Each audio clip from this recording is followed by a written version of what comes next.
And today we're reviewing Nosferatu.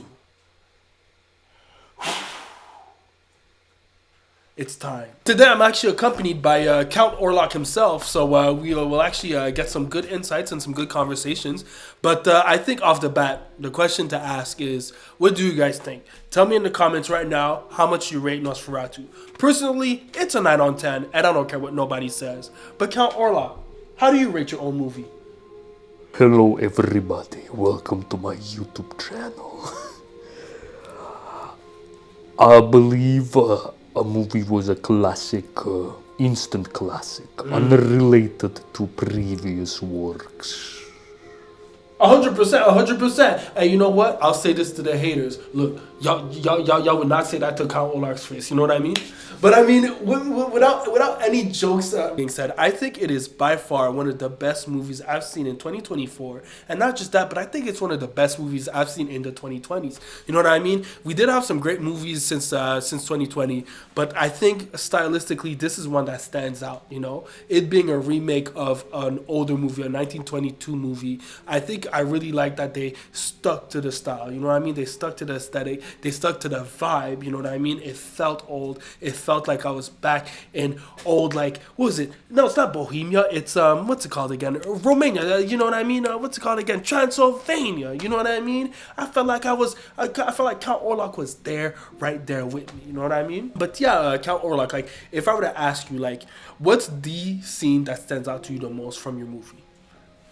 Well, when I was experiencing the film in the cinemas, to be precise, every lighting choice was quite ludicrously beautiful. Well, I would want to talk about the aspect ratio later. The wide angle of Thomas arriving at the castle with the light shining right behind him. Ooh, that made me very interested in how they have achieved it. I mean, I know he was happy at that scene because I knew he was like, yes, I won. But I think that scene too, like of Thomas just arriving. Like the scene of Thomas escaping the castle. Hey, look. I will not comment on why. Hey, look. Thomas is a fine man. All right, he did nothing wrong. Thomas was a good guy. All right, you look. I want look. Hey. But I have to say. Lily. No, I'm kidding. But that scene of like Thomas arriving at that sort of crossroad and like, you know, like on his way to the castle and everything just became black. It just felt like, obviously, like, you know, like Nosferatu's shadow is what really envelops the entire movie. But at that moment, you just felt pressure. Not to be a Bleach fan, but you felt spiritual pressure. You know what I mean? You felt Count Orlock's spiritual pressure, and I love that scene too. You know, but yeah, if I were to ask you to Count Orlock, like, who do you think was the standout actor and why? Without any certain biases, I would be pointing at Bill Skarsgård as a wonderful representation. He was clearing everybody on the set. He's definitely a favorite of mine too. I think Bill. Set. I think Count Orlock needs some tea in his throat.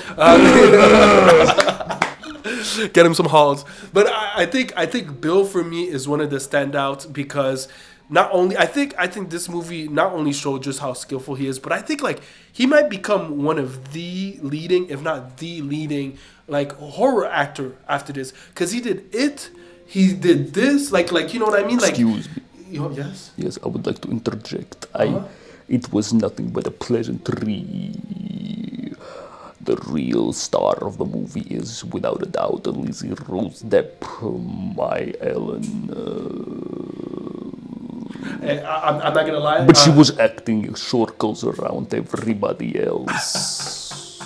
You know, my favorite scene was when she was in love with Thomas. You know, those love scenes are great. You know. I am saying, I did not actually like those specifically.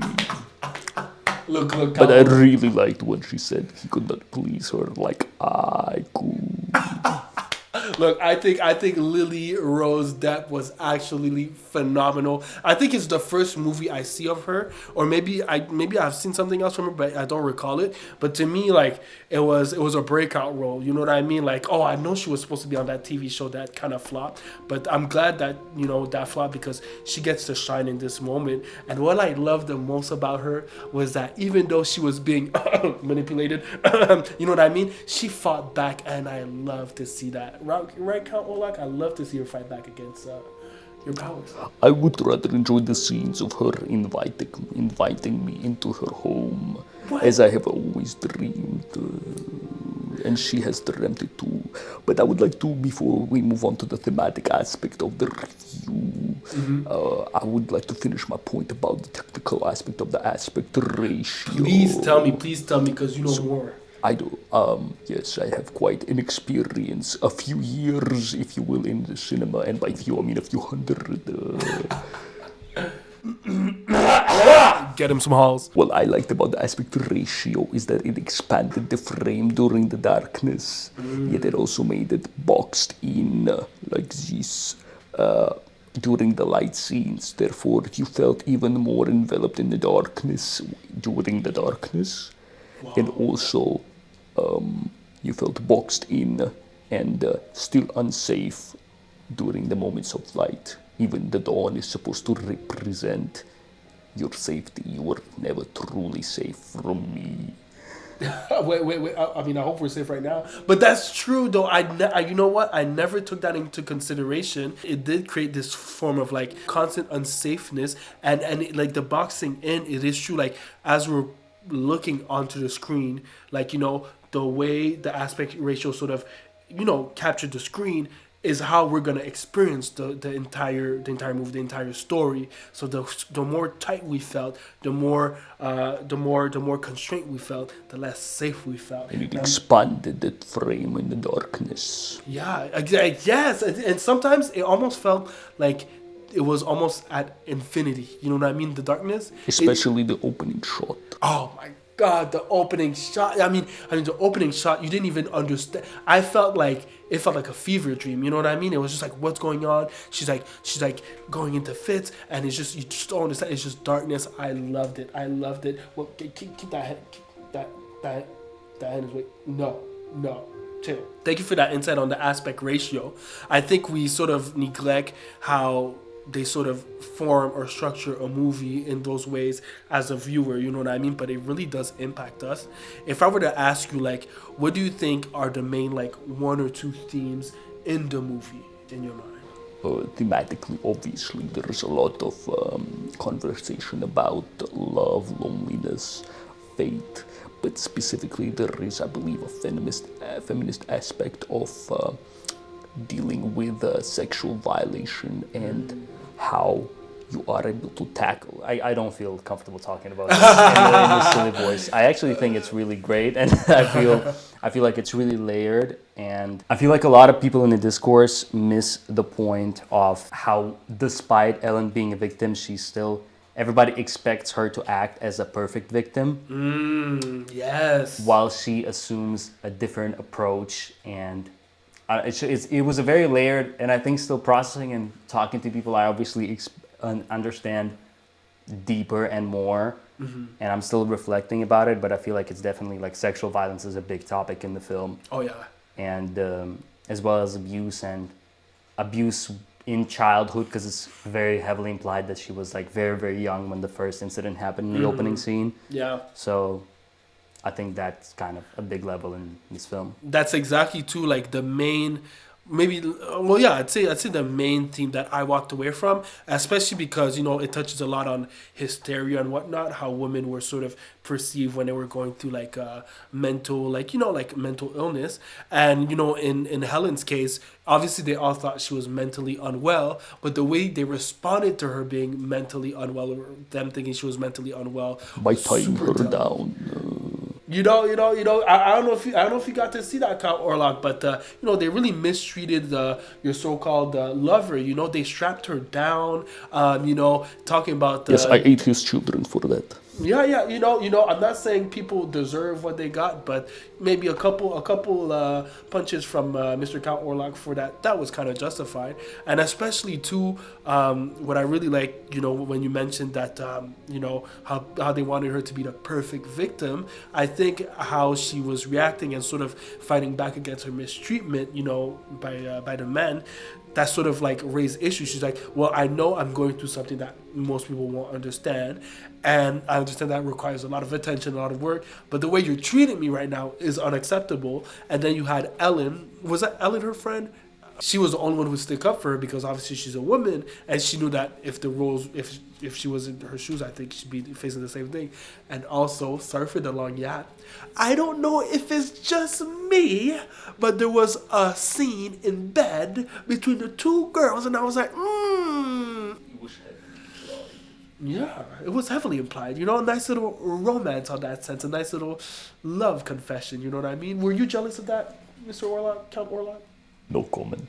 I love it. No, I definitely agree. Those were the themes. I think also, I'm not sure how to explain it, but how they were sort of mismanaging the port and everything, and how the plague sort of raised up those worries. Like, okay, they were trying to brush everything under the rug. I think it did touch a little bit of political commentary on, like, how companies can sort of influence the way we perceive hardships that the town will go through. And in that sense, obviously, it was a plague, but they The kind of man was preoccupied with wages and the port. Exactly. And the port revenues more. He was preoccupied with the real threat of darkness. Exactly. Approaching his own city and yet later Exactly. his family. He had ample time to realize, well, there's a Mr. Orlock that's coming and that's going to wreak havoc. You know what I mean?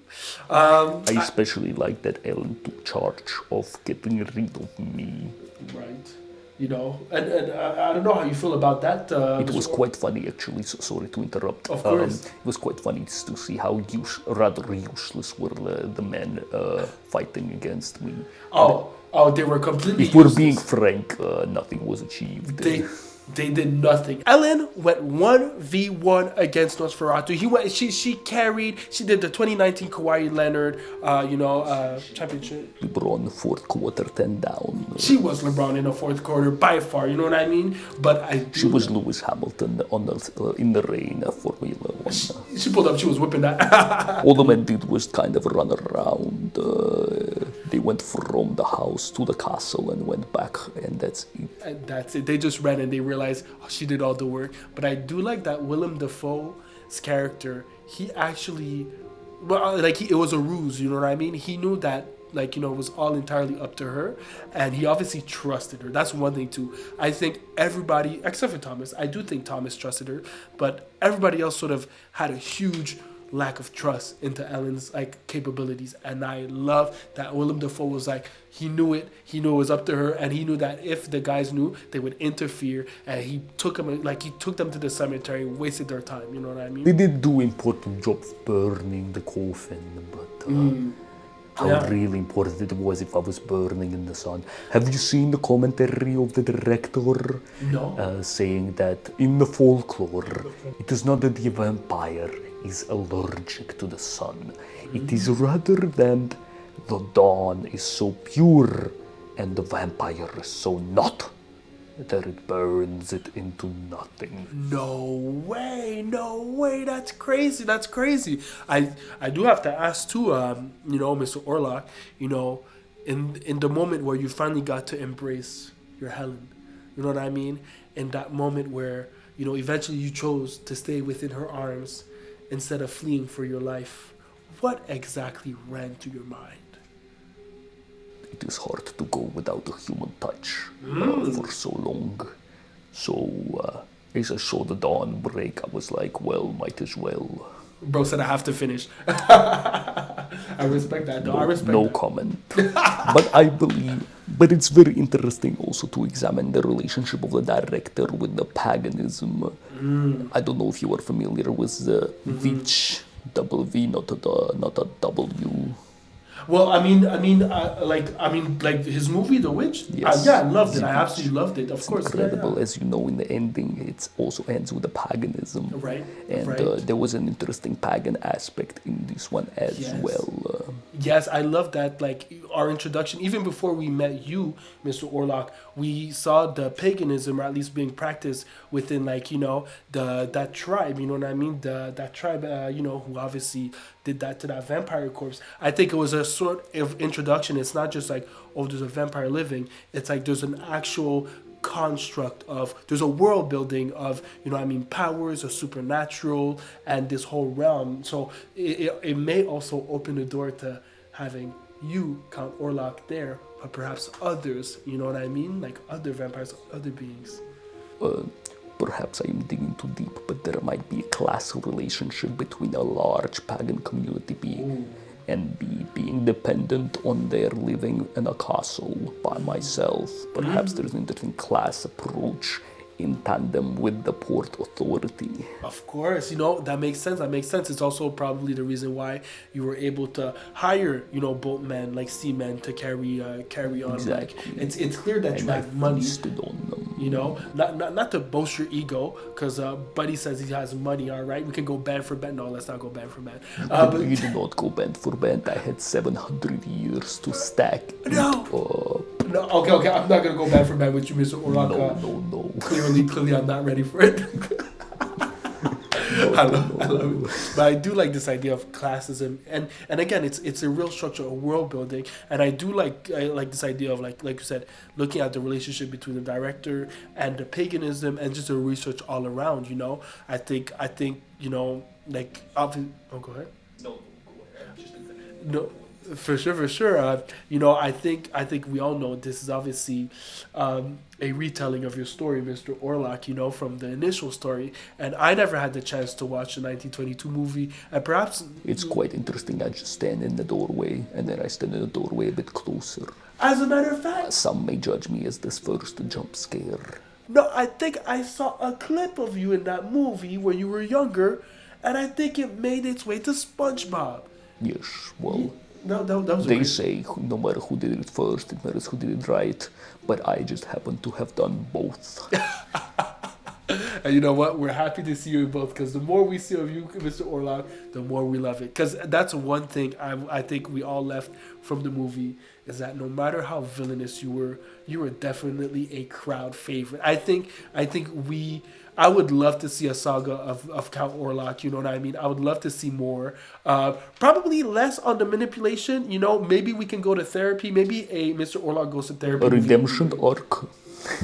That should work. A Nosferatu cinematic universe, an MCU, if An you MCU? will. I know, Mr. Orlock, you've been alive for a couple hundred years, but that may be copyrighted, but we'll have to see. We'll have to see. I will purchase the copyright. Just to sum it all up together, then I have to ask you, like, Mr. Orlock, like, on a scale of 10, tell me what your rating is. Tell me what you think. What was your favorite aspect of the movie? And then also maybe one of the aspects that sort of leaves you intrigued a bit more, or maybe you wish to see more, or whatnot. Interesting. It is hard to rate it. It is a very solid 10 for me. It is the play of lighting and shadow is incredible, whether it is done through computer graphics or directly on set. Me opening the door and Fate leading some very subtle uses of Spike Lee's double dolly when the camera approaches. Oh, yes. Well, the dolly zoom is when you approach the camera and zoom out at the same time.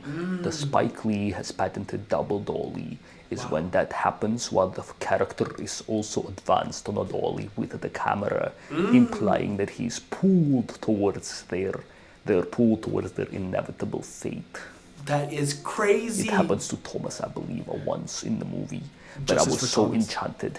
And to be honest, sometimes I was scared, so I would close my eyes with my hands. So Mr. Orlock was scared. Who would have known? It was a really good movie, what can I say? But yes, it was petrifying, and it had a big stack of layers. Yeah. If I were to ask you on 10, what do you rate it? A 10. Ooh. Unbiased opinion, but it is a perfect movie in its own right. Ooh. That's a spicy take. I don't know if you've seen Mr. Orlock. I don't know if you spend time on TikTok, but some people have said some things on TikTok. People are quite fan. I have been checking out hashtag Nosferatu. or Nosferatu talk. I'm checking out the both hashtags. I think I've been checking out both hashtags, and I'd say most people as well agree. I think 10 on 10 is a strong rating, but it's a justified one. I think, like you said, in its own right, what it came to do, it not only achieved it, it excelled in it. To me, it brought life to vampires, which for a good amount of time, for maybe 15 years, probably like since the Twilight Saga, has sort of just lost its motion. And I think you brought it back, Mr. Orlock, In a different kind, I hope. Yeah, I mean, have you seen the Twilight movies, Mr. Orlock? I dabbled. Yeah. Are you It Team gets Edward? really lonely during the nights and quite boring. I love I this. am quite not a fan of the native representation in that movie specifically. It was quite portrayed with the typical stereotypes of barbarisms. Yeah, I don't know. I mean, But I am Team Jacob, however. You're Team Jake. Oh, okay. That's spicy. Well, you know what? I believe Edward manipulated Bella a little bit, just a bit, but it is in our nature.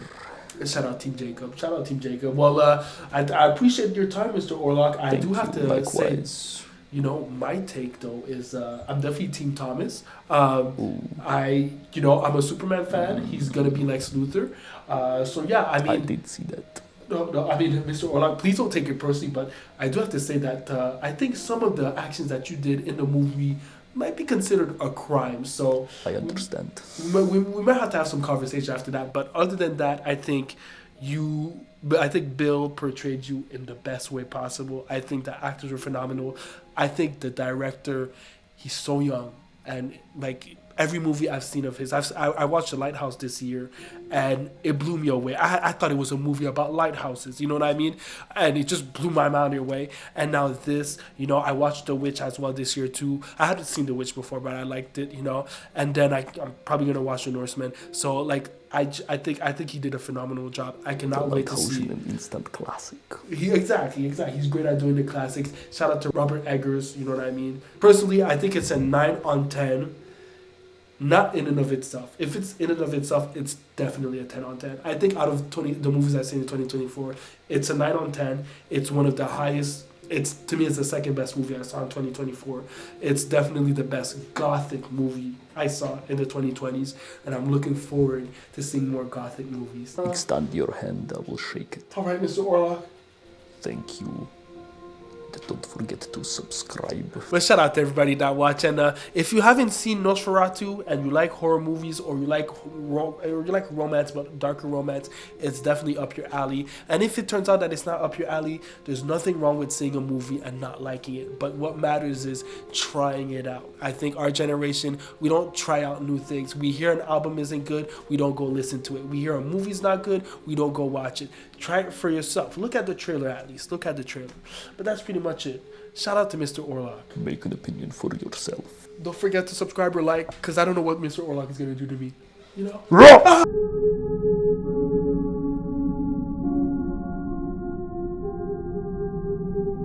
And today, we're reviewing Nosferatu. Let's redo it one more time. However, so hard not to crack. That was so good, bro. I'm trying to keep it into, but it's so good. You're killing it.